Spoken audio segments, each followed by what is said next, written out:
With me, as always, is Matt, Djinn, Zombie Dog, Dykes. Djinn like the drink, or Djinn like Jinn? Djinn. Oh, okay. It's a very specific Djinn. The Oxford English language, Djinn. It's a very specific character. Isn't that the main character's name in Mandalorian? Oh, it might be, but that's not who I'm talking about. Okay. I'm going to say, because he's monsters. Like, I know that he kills people, but he's not a monster. I'm looking right at the monster named Djinn, and he's definitely a monster. I've even seen the first one of his movies. There's like 5 of them. None of them are good. None of them. Not even like. I was just going to say Phantasm then, but then you said none of them are good, so it's like, oh, no, they're all great. All 5 Phantasms are perfect. They are incredible. What has 5 films which are terrible? Do you want a hint? Yeah. Make a Wish. Oh, Wishmaster. There you go. Yeah, terrible films. Terrible films. Just the Even worst. Robert Englund can't save them. No. And then we also have Joel Crawler DeWitte. Hi. I went creeper last week. I'm just gonna say, wasn't he a creeper last week as well? Joel's he's a creepy crawler guy. Yeah. Like Nadja. Yeah, like Nadja, his favorite character. I couldn't just character. make you an energy vampire, or I would have. Any idea where the crawler came from, Joel? You and I saw this movie, I think, together in theaters. Crawler. Let's see. It's a horror movie? Yes. I mean, it's not going to be a animated comedy with a name like Crawler. I mean, the tones of those have changed over the years. Oh, Lord. Was it that horror movie with, like, the Deadly Tooth Fairy? No, although that would have been amazing. I think that was just called The Tooth Fairy. I think I already called Matt that earlier this season. Okay. I think you might have done. I vaguely remember. Yeah. Now, I know we did the Tooth Fairies from Hellboy 2 for Drew, but... Blade 2. No. The Descent. Oh my god, that's what I was doing just next. You're so close then. I know. Wait, you were going to go from Blade 2 to The Descent? Yes. I was just going through, like, movies that were horror-ish that Brian and I watched in high school. Oh, okay. It's a very narrow slice.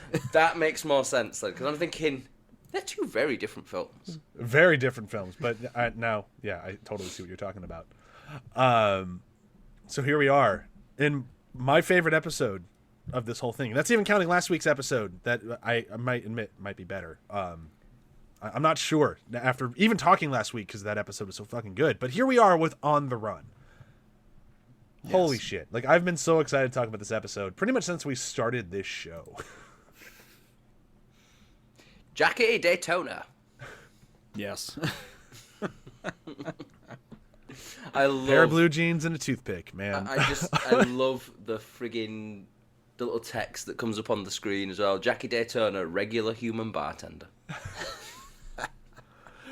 The amount of just human stuff in this, the amount of just Jackie Daytona, the amount of fucking Mark Hamill, like this episode does just the right amount of pretty much everything.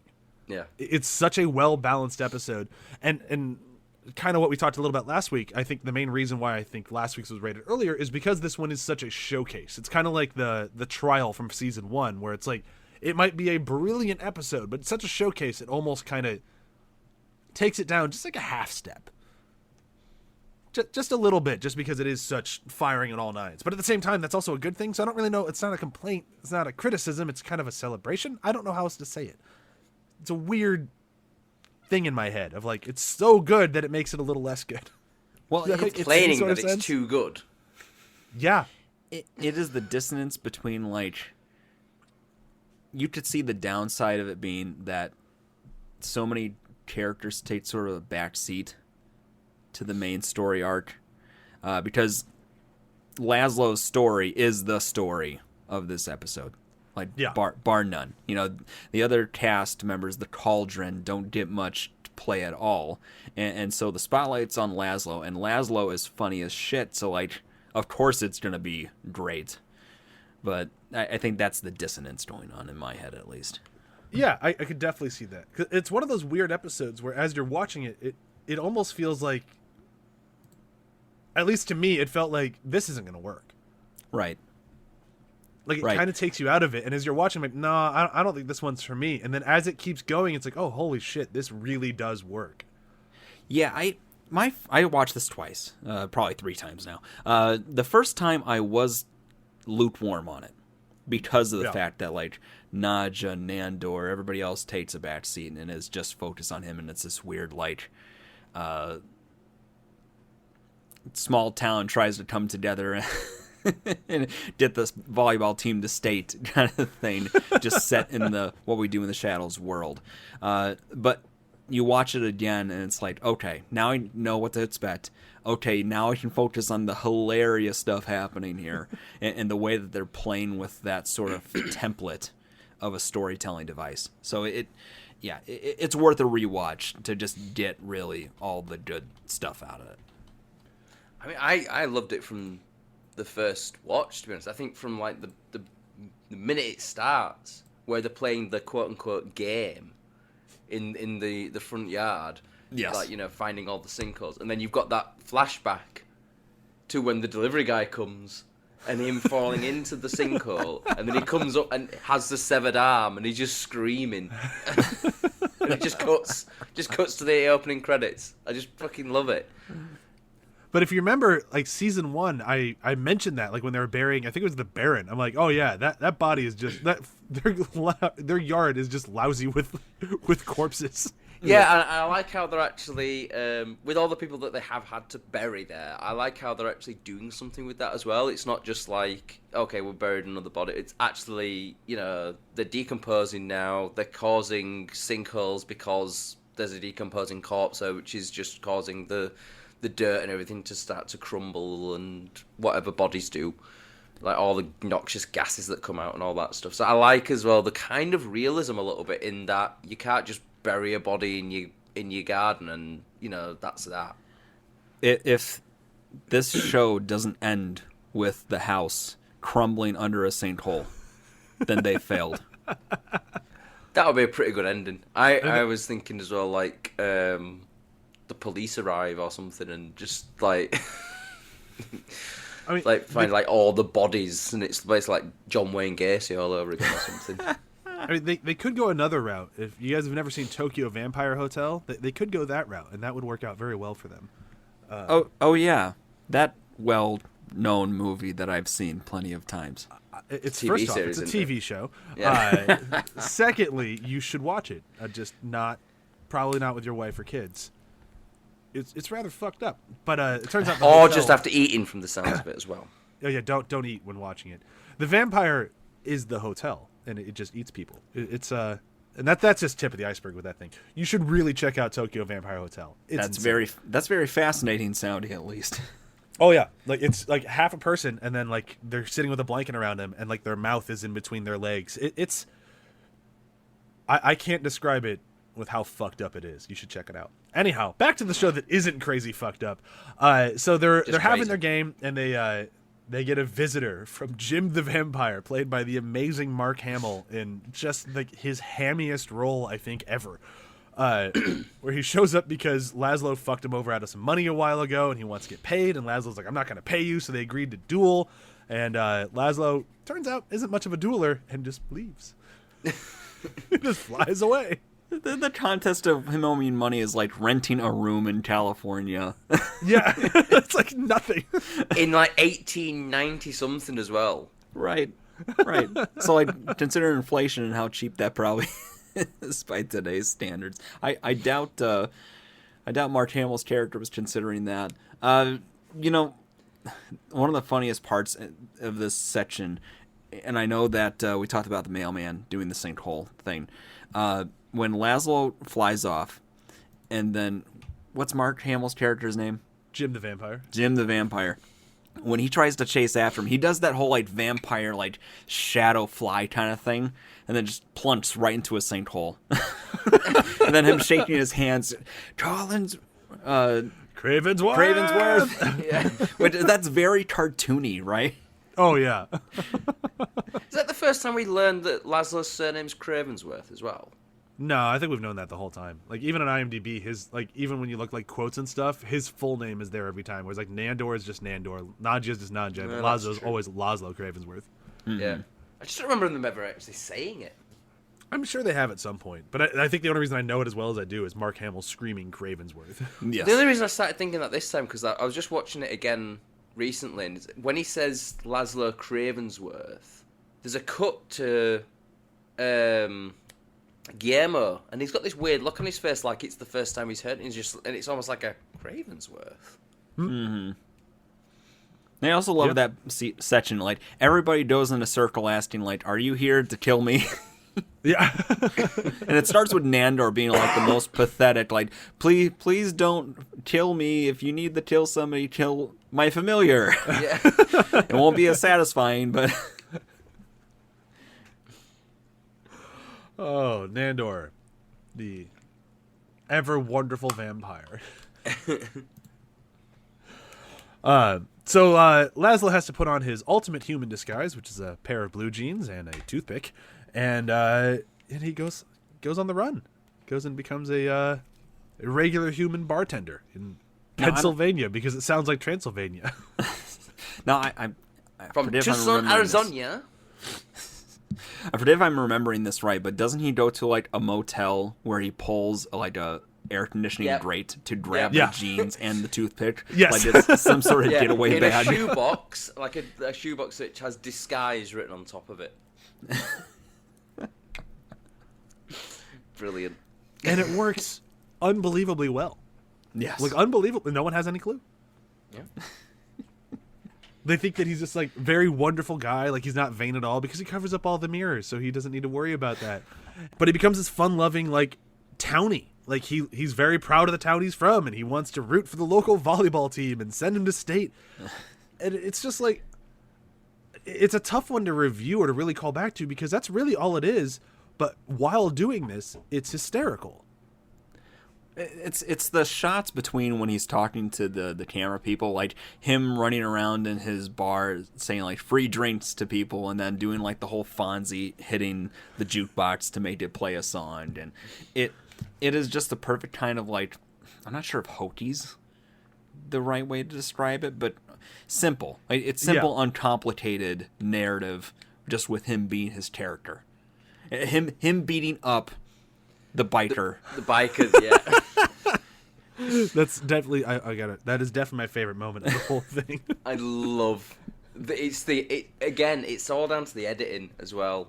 It's like him talking about how they're a biker gang, and then it cuts to the biker with a bloody nose, like just talking about how they're raising money for Toys for Tots, something like that. Yeah, it's just so good. I'm gonna take this boot and put it where the sun don't shine. It's like him trying to sound folksy, and it being, the motorcyclist, like his description of it, like he came out of nowhere and beat the shit out of us. Yeah. There's also little details too, where like he's talking to the camera crew outside with like a tray full of like dirty dishes and stuff, and then he just walks out and throws the whole thing into the dumpster.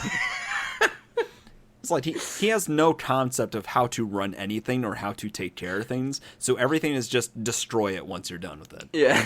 Yeah, and he can't be a bat because he's in disguise, so he buys a truck that he doesn't know how to drive. Yeah. But like that, I also like this in the little stuff, like the girl who works in the bar that kind of has the hots for him. Like he's like showing her how to do like shadow puppets and just turns it into a bat and has the bat like legitimately fly away while moving his hands away. She's like, how do you do that? And he just smiles. Yeah. Like, yeah, I could watch an entire show of just him attempting to be a regular human guy. And like it's even funny when they were getting ready for season 3 and then season 4, fans ask, is there any more oh my god, I just blank on his name, Jackie Daytona in the upcoming seasons? They're like, I don't think so. Like I don't really know how we go back to that. Well, like that was a very well done one-off joke. I don't think we'd even really want to go back to that. It'd be kind of like rehashing it, and it wouldn't be as funny, I don't think. It's kind of like what way back when when we were doing Venture Brothers, when you well, this before I even started, like you guys were talking about the ignore me guy, like. Yeah. You do that once and it works really well, but if you keep bringing him back, it has less of an impact each time, and it just doesn't become funny anymore. You leave it as a one-off thing, and it's hilarious. Have you guys seen Letterkenny? No. No. Okay. I will not go into my description though, but like it's that whole leave them wanting more idea. Yeah. Right. Yeah, that's perfect. Because I think if they were to do this one too much, it would kind of cheapen it. Like having it this one-off thing is just so amazing, and it's capped off with Mark Hamill. Right. I think Jackie Daytona on his own is fantastic, but Jackie Daytona as regular human bartender with Jim the Vampire as his patron is some of my favorite stuff in any TV show of all time. And when they're side by side over the bar, and Mark Hamill is saying stuff like, "I would like one regular human alcoholic beer," Yeah. or when he orders a martini, and Laszlo's just like, "Ah, an aristocrat." One regular human martini. Oh. One of the funniest sight gags in the whole episode as well is when the cloth comes down on the mirror and you just see the shaker shaking itself. Yep. What's the most amazing thing to me about that is the double reveal of like the thing falls down and the thing's shaking itself, and Jim the Vampire is like, charlatan, and just so upset that there's a vampire there, and then he looks and takes the toothpick out. It's like, whoa, Cravensworth. Yeah. If he would just kept the toothpick in, he would have been safe. He just thought like, oh, the jig is up. And that's the thing, is like, he's so convinced that his disguise is terrible because it's terrible, but Jim the Vampire keeps falling for it. Yeah. Like when he shows up to the bar the second time, he's like, oh, I suppose the jig is up. Yes, the jig is up. As in, the girls are going to state, right? Because, I listened to your speech and I was so moved and they need to go to state. It's like, what?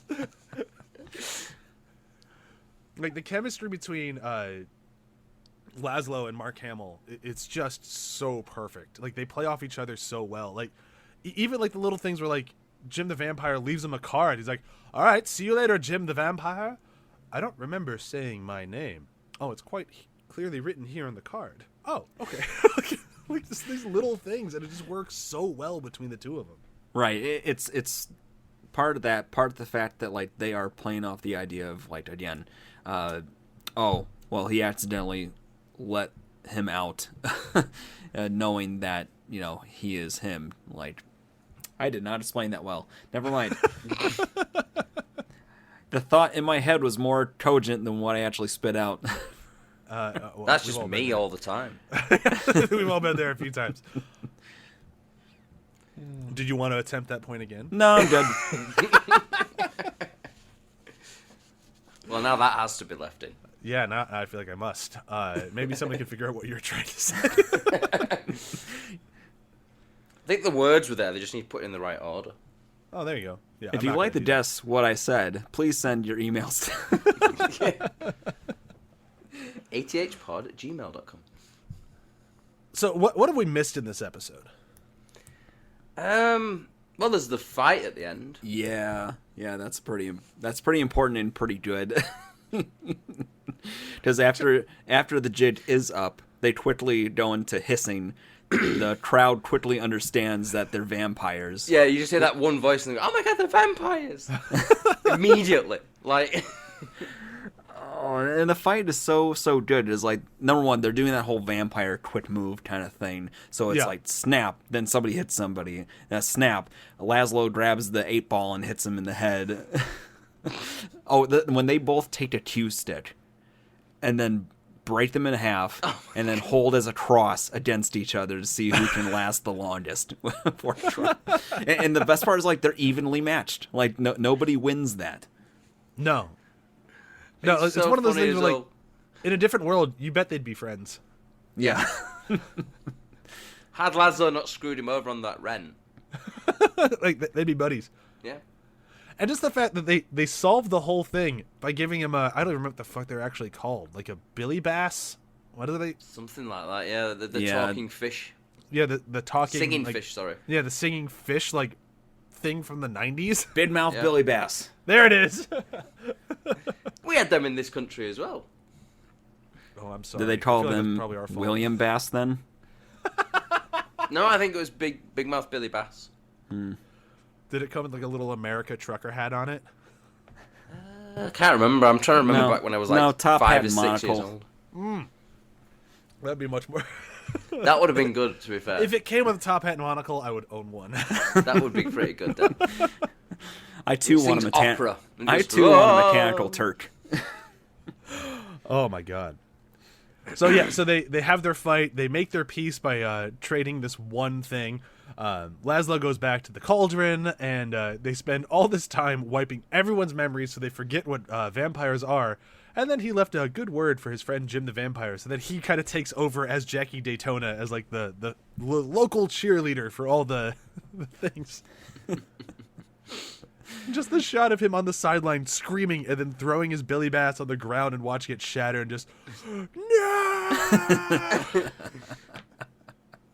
And then the woman said, "No, it's okay.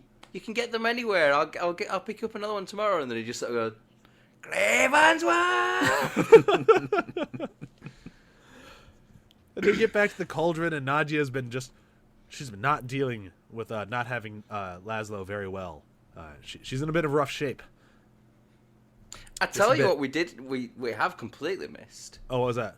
Colin Robinson trying to kiss Nadia just to feed on her. Oh my god. But then actually getting rejected for real by the Nadia doll. And that one kind of hurt. Yeah, that would actually hurt. Oh my god. No, that's I always kind of forget what episode that's in. I remember him going after her and getting rejected and then just doing the smash cut like, "Oh no, I actually had no interest in it. I just that's just a meal that keeps coming because you have to keep living together and every time it's awkward." I just love his own, the way he describes it. It's the most delicious form of energy draining. But I did try to kiss the Nadia doll and her rejection stung.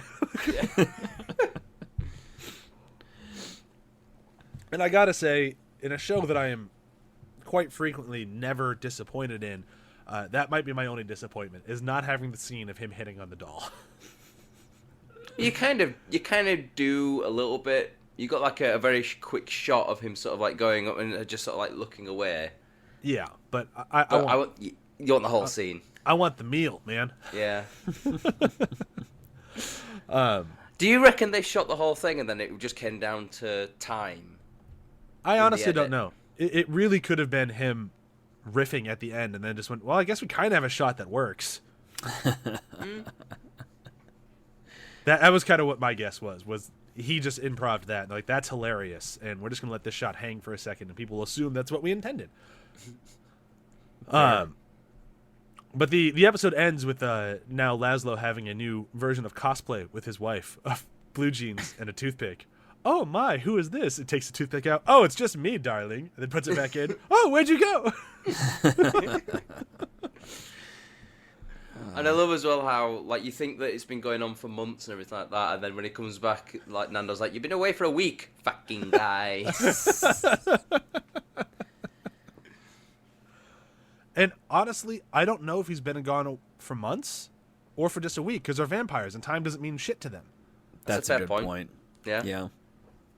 Like, he did go become a whole different person. He had a whole thing. The whole town loved him. He can't just be gone for a week and have the whole town fall in love with him. It makes sense he was gone for a while.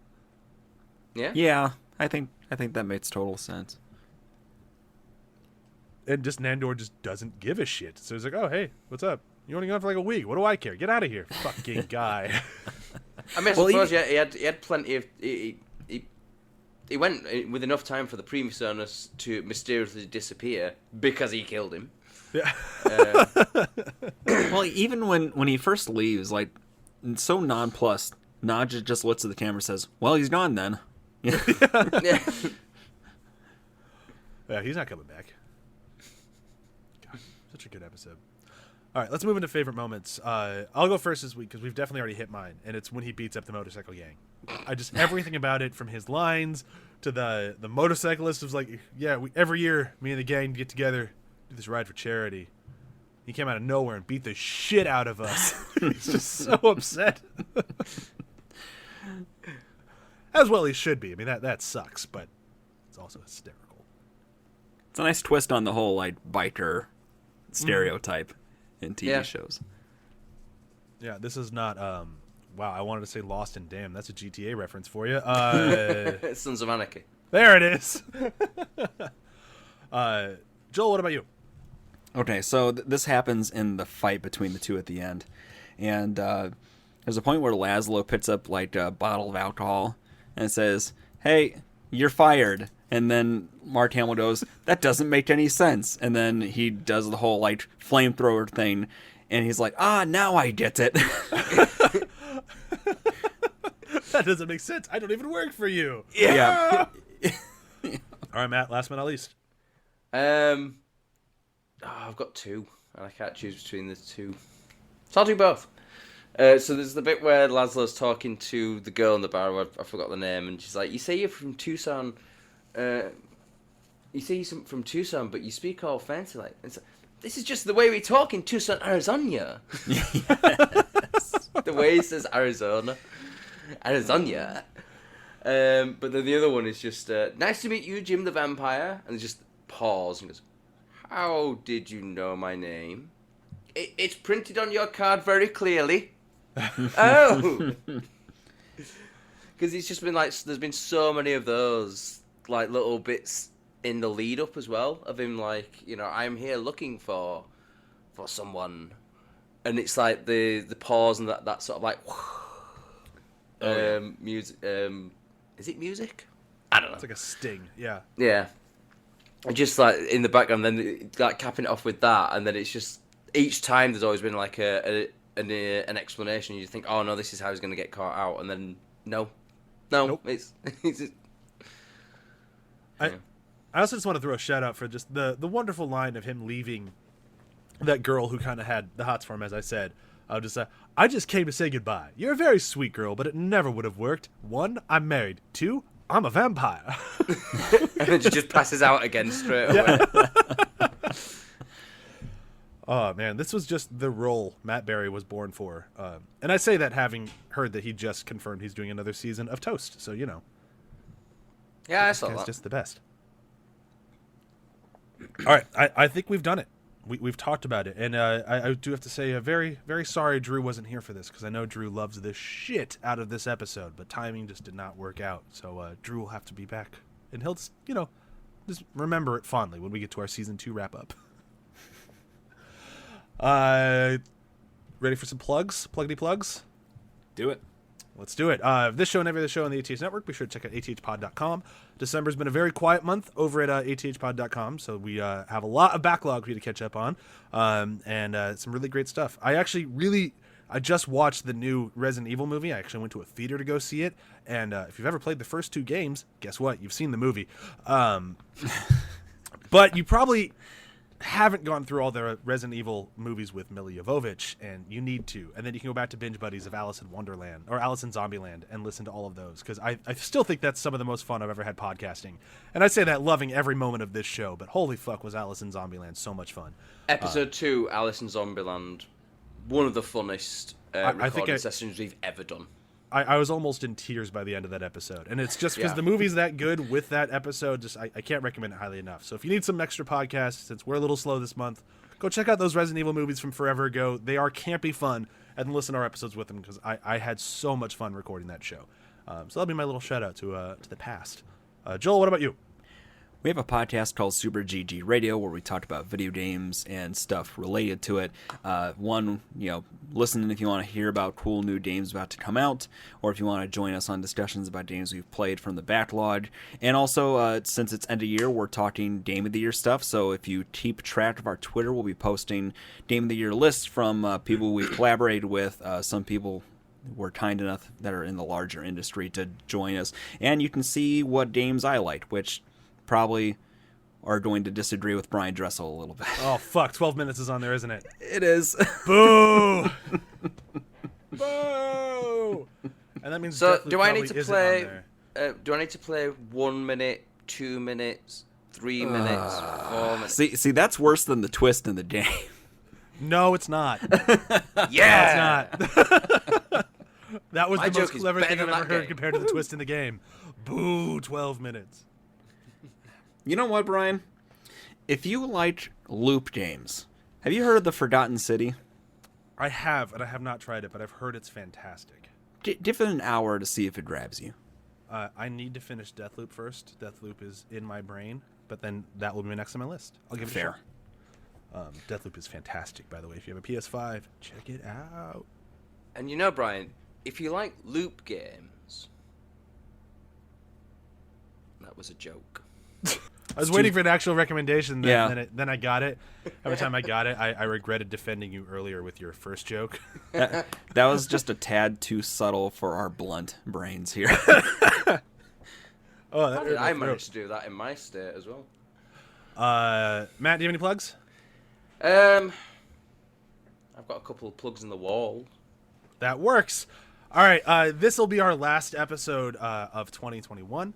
This has been a wonderful year of podcasting. I've really had a lot of fun with this one, and I hope you guys have had fun listening. Sorry we had to take so many breaks at the end of the year as my life just went, but next year should be a little bit more consistent, hopefully.